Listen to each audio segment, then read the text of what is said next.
Hello everyone, I am Jennifer. In this video, I'm going to show you how to use some basic lookup and reference functions in Excel. In the next video, I will show you how to perform summary statistic part of the assignment. Let's get started.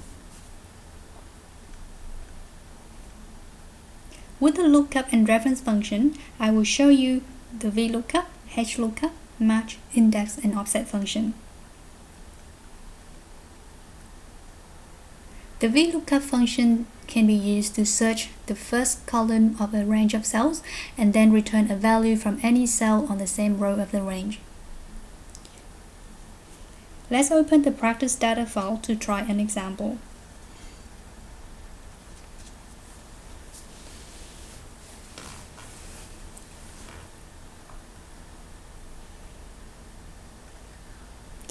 Okay, I'll just have to quickly delete these.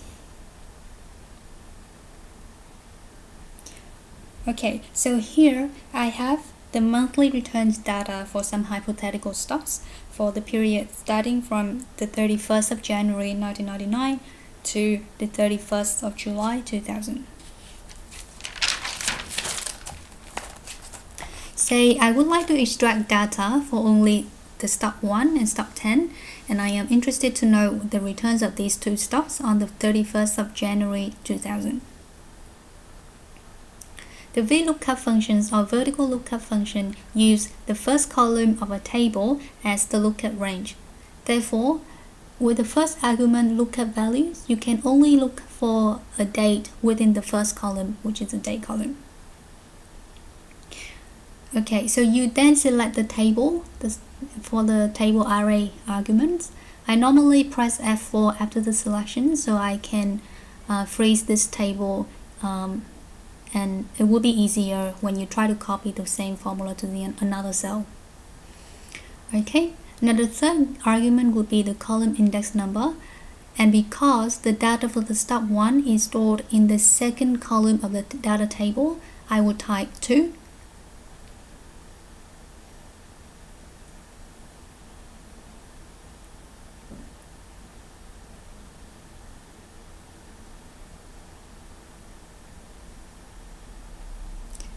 And finally, I choose 0 or false for exact match.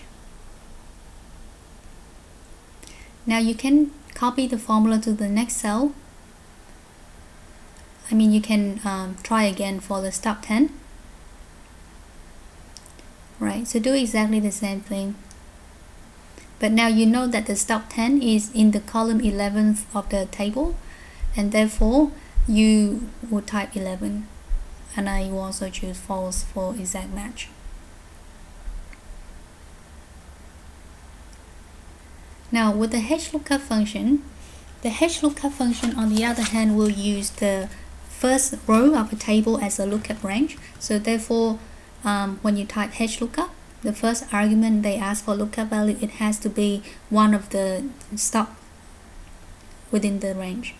Okay, and you also choose the table array similarly to the VLOOKUP function. I also press F4 so I can freeze the table.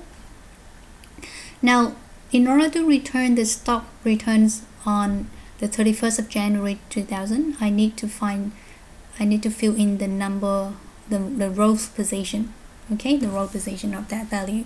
So if you look into the table, 31st of January 2000 will be on the row 14. Okay, so I would type 14, and you can also copy the formula to the next cell, so you get the similar value for stock 10. Now the match function can be very convenient, right? It works a little bit differently. It doesn't return a value from a cell, but rather return the relative position of a cell within a given column or row. For example, I would like to know the position of the value 31st of January 2000 in the first column of the data table. So I will type match, right? Yeah, match. The lookup value would be the date value. The lookup array will be the first column. I also freeze this lookup array by pressing F4 obviously.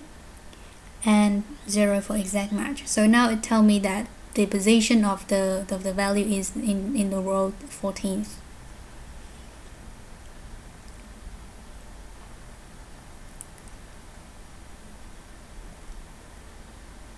Okay, so it can be very convenient because you can combine the match function with HLOOKUP or VLOOKUP. Say for example, I combine it with a HLOOKUP. So I do exactly the same as before, but for the row index number, instead of looking for the row number myself, I can insert the match function inside the HLOOKUP function.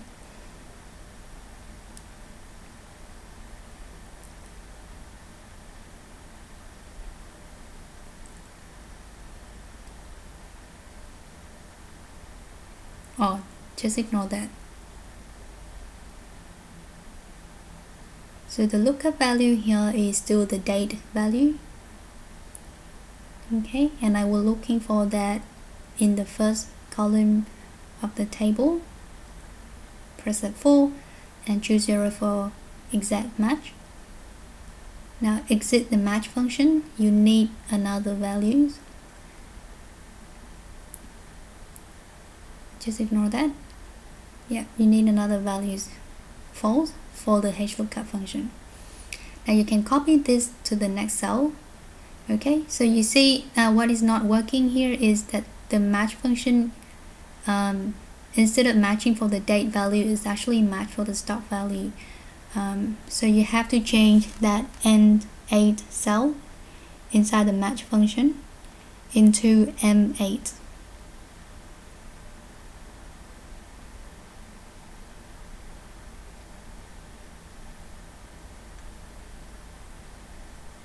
Okay, and now you get the same results.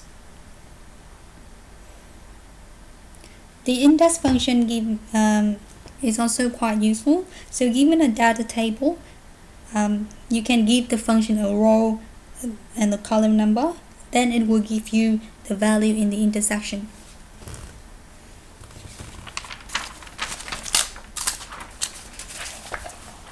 For example, I type index function, I choose the array, I also freeze the array as before. Now say for example, as you know that the row number that I need is 14.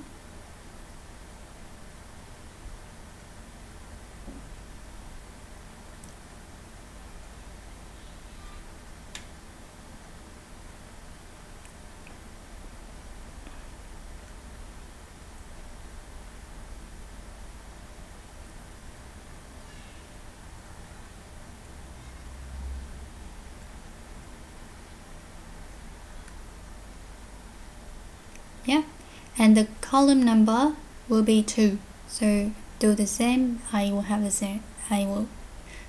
similar results for the stock 10.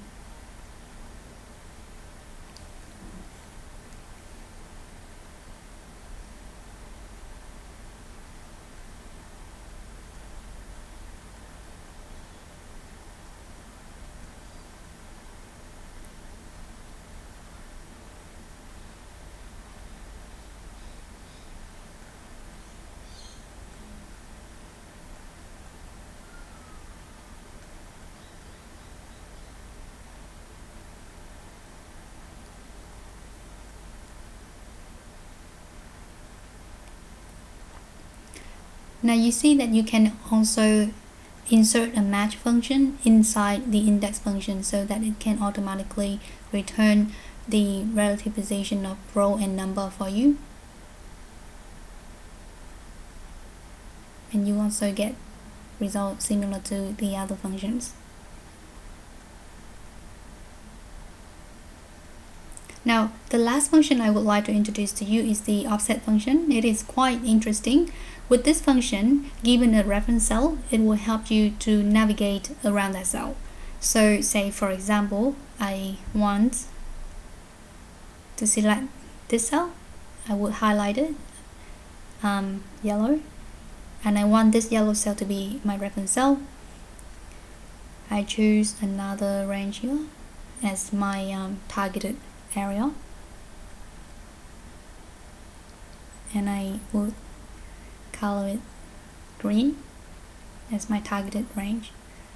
Oh, okay, 1 second. We will start with something easier first. So I will firstly start with a single targeted cell. Okay.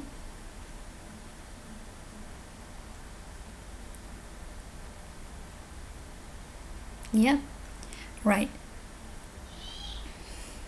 Now, with the offset function, okay, you need the reference cell, so which is the yellow one. So you click on that cell. Now, with the row number, from the reference cell to the targeted cell, you see that it will go down by 1, 2, 3, 4 rows.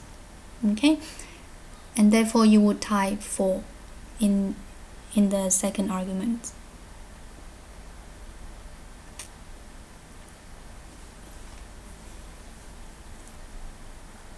Now if it go up by 4 rows, then you would -4. You would type -4, but in this case it is 4. With the third argument, you have to you see that from the reference cell to the targeted cell, you have to move to the right by 2 columns. So the third argument you would type 2.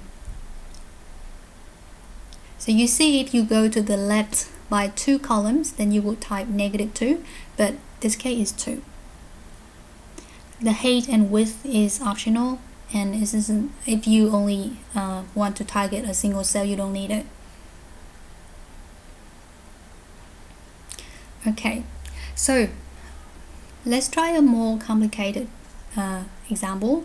So the offset function, it can help you to return a range of cells like that. Okay, so I will color that, and we call this a targeted cell range. Okay, so in this case, because you want to return data, to return a whole data table, or not just a single cell, then you will firstly select a range to store your output. So I just just select something big enough to carry your data. So now you need to let Excel know that when you type this formula will be applied for that selected area, not just a single cell, and therefore you will need to go to the formula range there, the formula area, and you type the formula inside that area. Okay, so I would type offset. Similarly, my reference cell is still the yellow one. Okay, it still has to go down by 4.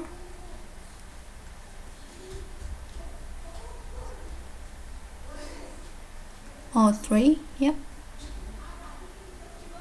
Okay, it should be 4. I'm sorry, I think that's a mistake. And let's go to the right by 2.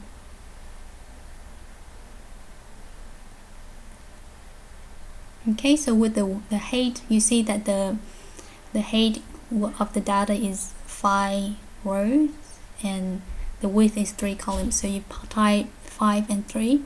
Now, in order for this function to work, you need to press Ctrl Shift Enter instead of just the normal enter. So you see now you got the data there. Okay.